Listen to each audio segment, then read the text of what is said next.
안녕하세요. 나마드입니다. 오늘은 20대 중반 혹은 사회초년생이 보시면 좋을 법한 내용을 가져왔습니다. 이제 앞으로 돈을 어떻게, 얼마를 벌어야 되고 나의 어떤 경제적인 그런 전략들을 어떻게 수립해야 될까에 관한 내용을 한번 이야기해 보려고 합니다. 자, 그럼 시작하겠습니다.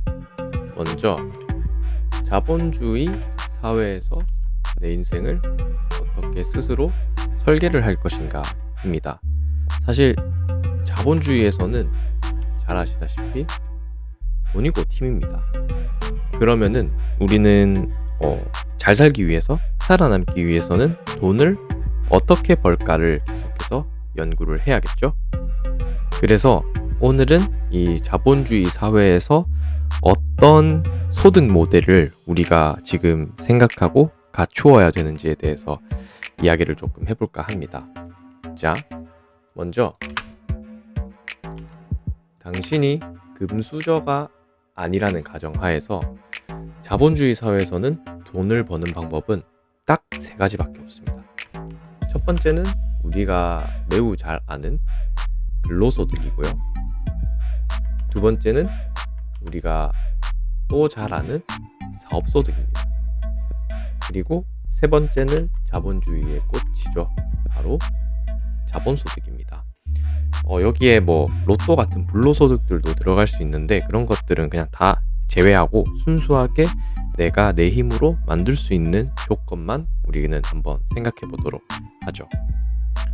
먼저 근로소득은 여러분들 모두 다 아주 잘할 거라고 생각을 합니다. 우리가 일을 하면서 그 대가로 받는 돈을 근로소득이라고 해요. 흔히 월급 같은 것들을 말하는 겁니다. 그리고 두 번째 사업소득은 내가 근로소득 말고 어떤 일을 함으로써 나의 사업체가 벌어들이는 남겨먹는 그런 이득을 말합니다. 기업으로 예를 들자면 영업이익 정도가 될 수 있겠죠. 혹은 자영업으로 치자면은 내 몫의 인건비를 제외하고 남는 돈을 사업소득이라고 정의할 수도 있을 겁니다. 그리고 마지막으로 자본주의의 꽃인 자본소득은 흔히 말하는 투자로 인해서 벌어들이는 돈을 말합니다. 주식 투자로 인한 그 시세 차익이 될 수도 있을 것이고요. 아니면은 내가 주식 투자를 해서 받는 배당금도 자본소득이라고 볼 수도 있을 것이고, 내가 건물을 사서 받는 월세, 건물의 시세 차익, 그런 것들도 자본소득이라고 정의를 할 수 있겠죠. 우선 이 3가지에 대한 기본적인 개념은 정의를 했으니까 더 이 세부적인 내용이 궁금하신 분들은 유튜브에 검색해 보시면 정말 많이 나올 거고요. 우리는 일단 이 속성에 대해서 하나씩 살펴봅시다. 먼저 첫 번째로 살펴봐야 될 것은 보상의 크기입니다. 앞서 말씀드렸던 근로소득, 사업소득, 자본소득을 보상의 크기 순으로 나열을 한다면 다음과 같이 표현을 할 수 있습니다. 근로소득이 가장 보상이 작고요. 사업소득이 그 다음으로 보상이 작고, 그리고 자본소득이 자본주의 사회에서는 가장 보상이 큽니다. 일단 사회초년생 분들한테 가장 중요한 것은 이 3가지 보상의 크기가 얼마인지를 빨리 깨닫는 게 너무나도 중요합니다. 빨리 깨닫는다는 것은 1살이라도 어릴 때 깨달아야 된다는 말씀이에요. 왜냐면은 시간은 모두에게 동일하게 주어집니다. 그리고 이 시간에 대한 이자는 언제나 복리로 붙습니다. 이 개념을 아주 빨리 깨달아야 됩니다, 여러분들은. 왜냐면은 당신이 떠올리는 모든 부자들을 한번 생각해 보세요. 그 사람들이 근로소득으로 다 부자가 됐을까요? 저는 결단코 아니라고 말씀드릴 수 있습니다. 그런 당신이 떠올리는 대부분의 부자들은 사업소득 혹은 자본소득으로 돈을 번 사람들입니다. 예외는 없습니다. 따라서 여러분이 크게 성공하기 위해서는 앞으로 이 보상의 크기를 지금 정확하게 깨닫는 게 중요해요. 그래서 오늘은 이 3가지 소득에 대한 아웃풋을 조금 알아보고, 그러면은 내가 목표하는 것에 대비해서 나는 어떤 소득들의 비중을 둬서 인생을 설계해야 되는지를 한번 얘기를 해보죠. 자, 먼저 근로소득 이야기를 한번 해봅시다. 근로소득을 한번 봅시다.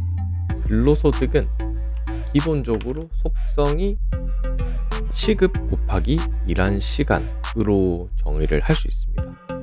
맞죠? 내가 시급이 10,000원이고 나는 8시간을 일했으면 나의 하루 근로소득은 80,000원이 되는 겁니다. 근데 여기에서는 하나 상수가 있죠. 바로 일한 시간은 상수라는 겁니다.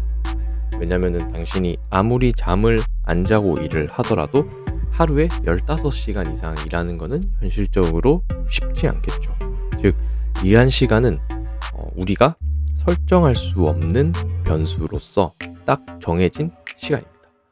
그러면은 독립 변수, 즉 우리가 바꿀 수 있는 거는 시급 하나밖에 없어요. 맞죠? 그래서 우리가 예를 들자면 이 일한 시간은 우리가 컨트롤할 수가 없습니다. 대신에 이 시급 하나만 올리거나 혹은 내릴 수 있어요.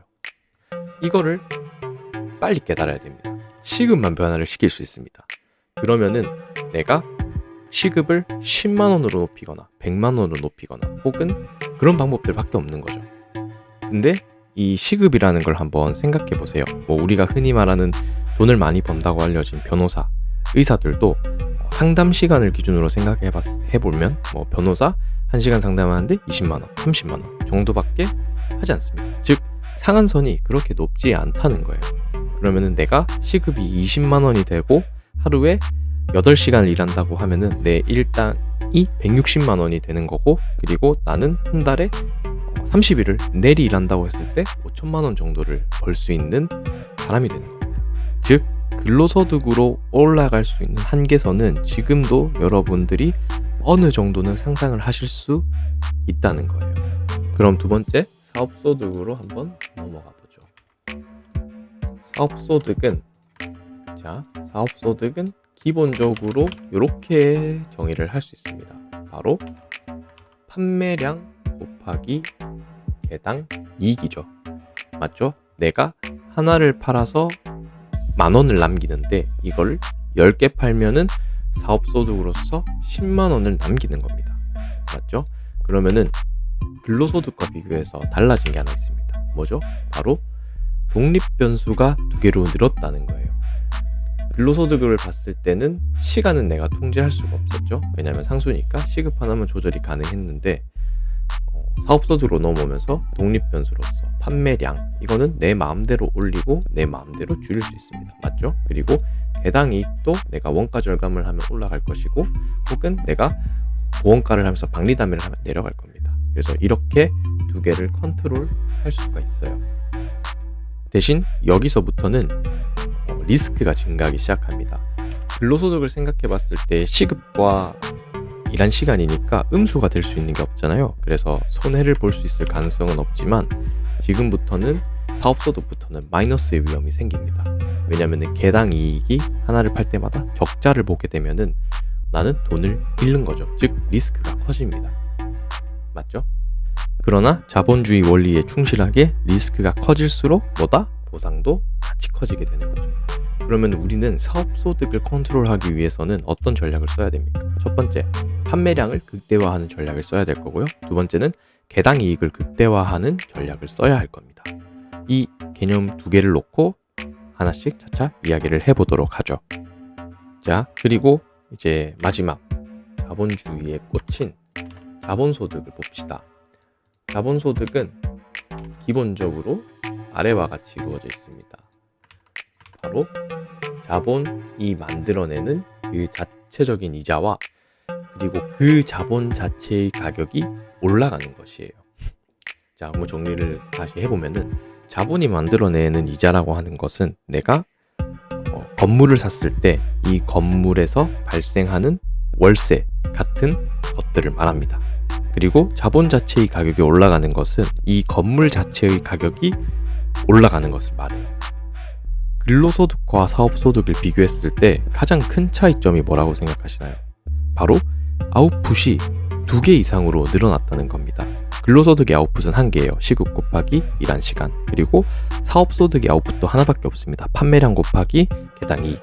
그런데 자본소득부터는 산출되는 아웃풋이 2개 이상 늘어났어요. 번째는 이 자체가 만들어내는 이자고, 두 번째는 이 한정된 자본 자체의 가격이 올라가는 겁니다. 즉 아웃풋부터 다르다는 거예요. 이거를 정말 명심하고 기억을 하셔야 됩니다. 그리고 대신에 독립 변수 자체도 수십 개로 늘어납니다. 여기서는 우리가 컨트롤할 수 있는 게 훨씬 적어져요. 일단 어떤 트렌드들, 시대의 흐름도 되게 큰 독립 변수가 될 수 있을 것이고, 어떤 테마 같은 것들도 독립 변수가 될 수 있습니다. 주식으로 치면 바이오, 2차 전지 같은 것들을 말하는 거죠.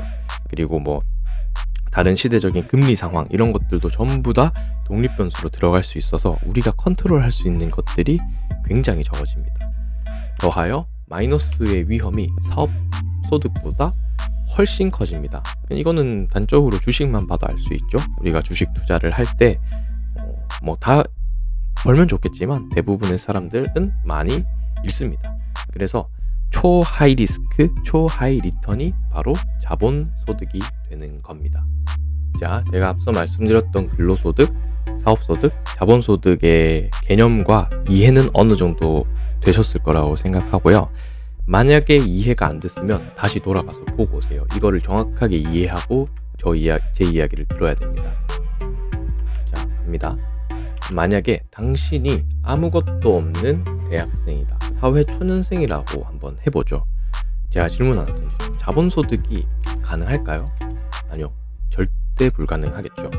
당신은 돈이 없으면 자본소득을 벌어들이는 건 불가능합니다. 뭐 예금 해봐야 이자도 얼마 안 되니까요. 그러면 사업소득은 가능할까요? 사업소득은 가능할 수도 있을 것 같아요. 뭐 스마트 스토어 이런 것들 하면서 할 수 있으니까요, 충분히. 그리고 근로소득이 가능한가 물었을 때는 당연하죠. 근로소득은 바로 가능합니다. 그러면은 당신의 기본적인 경제적 목표는 어떻게 설정을 해야 될까요? 바로 이 순서로 가야 되는 거죠. 그렇죠?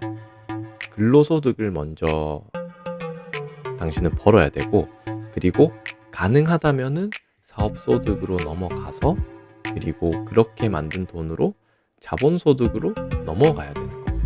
처음부터 돈 벌려고 주식 투자 뭐 이런 거 하지 마세요. 이런 것들은 크게 도움이 안 됩니다. 당신이 만약에 사회 초년생이고 모아둔 돈이 없다면은 당신의 1차적인 목표는 소득 자체를, 이 근로소득 자체를 올리는 것이 가장 큰 목표여야 됩니다. 왜냐면은 이 충분한 자본이 없으면은 근로소득의 효율이 훨씬 좋습니다. 애매한 돈으로 연습하는 거, 주식 연습하는 거 물론 좋아요. 근데 여기에 과몰입해서 근로소득을 올리는 것보다 나는 주식으로 뭐 한 방을 노리겠어, 이런 것들은 정말 저는 바보 같은 짓이라고 생각을 합니다. 아니요, 물론 뭐 대단하신 분들 나올 수 있겠죠. 근데 대부분의 일반 사람들은 실패할 확률이 높습니다. 그래서 주식 연습 좋아요. 주식 연습 좋고 자본 연습이니까 좋아요. 대신에 과몰입하지 말고 근로소득이 충분한 레벨까지 올라갈 때까지는 당신의 역량을 키우는데 집중을 하셔야 됩니다. 그게 기본적인 접근 방법이에요. 그렇게 단계적으로 근로소득을 만들고 사업소득과 자본소득으로 넘어가면서 당신의 어떤 경제적인 목표를 설정을 해야 됩니다. 자, 앞서 제가 한번 말씀드렸죠. 앞에서 말씀드렸지만 시간에 대한 이자는 복리로 붙습니다. 이거 스노우볼의 원리예요. 이거는 가슴에 새기고 기억을 하십시오. 하루라도 빨리 깨닫고 당신의 경제적인 전략을 수정하면 수정할수록 당신이 이후에 벌어들이는 이자는 배가 됩니다. 그리고 두 번째, 근로소득이 작다고 낙심하지 마십시오. 원래 눈뭉치도 처음에는 아주 작은 법입니다. 그래서 근로소득이 작아서 나는 주식으로 혹은 투자로 인생의 대박을 노리겠다? 이거는 잘못된 생각이에요. 일단 근로소득의 효율이 굉장히 좋기 때문에 나의 근로소득, 즉 시급을 어떻게 올릴 것인가를 끊임없이 고민을 하고 어느 정도 레벨까지는 무조건 올라가야 됩니다. 그렇게 모은 씨드를 가지고 자본소득으로 나아가려고 당신의 경제적인 인생을 설계를 하세요. 그러면은 이 어느 정도로 내 거를 설계를 해야 되나 라는 게 있잖아요. 뭐 근로소득을 몇 %로 해야 되는지, 자본소득을 내 삶에서 몇 %로 해야 되는지, 이거는 개인의 목표에 따라서 완전히 달라집니다. 근데 일단 이 세 개를 지금 한번 해보세요. 삶의 목표를 먼저 가슴에 정하십시오. 뭐 예를 들어서 나는 저기 잠실에 있는 잠실 타워에 있는 오피스텔에서 살 거야. 그런 목표들을 정하시고요. 혹은 뭐 포르쉐를 탈 거야. 혹은 에르메스 가방을 살 거야. 이런 목표들을 삶에 정하시고, 그리고 이 영상에 댓글로 써서 그 목재를 먼저 한번 박제를 해보세요. 그 다음에 해야 될 것은, 그러면 내가 필요한 돈이 정해지겠죠? 내가 이러한 삶을 살기 위해서는 내가 지금 몇십억이 필요해. 혹은 뭐 정말 많이 필요하다면 몇백억이 필요해. 같은 어떤 규모가 나옵니다. 그러면 그 규모에 맞게끔 나는 근로소득을 어느 정도를 맞춰야 되고, 사업소득과 자본소득으로 1년에 어느 정도를 맞춰야 되는지 대략적인 퍼센트를 정의를 할 수 있어요. 그러면은 이제 제가 다음 컨텐츠로서 그렇게 정의된 퍼센트들을 어떻게 하나씩 단계적으로 파이프라인을 만들어야 되는지 영상으로 한번 남겨보겠습니다. 이번 영상은 조금 제가 하고 싶은 큰 주제 중 하나였어요. 그래서 잘만 따라오신다면은 제가 이루었던 어떤 경제적인 그 자유의 프로세스들을 간접적으로나마 체험하실 수 있을 거라고 생각합니다. 감사합니다.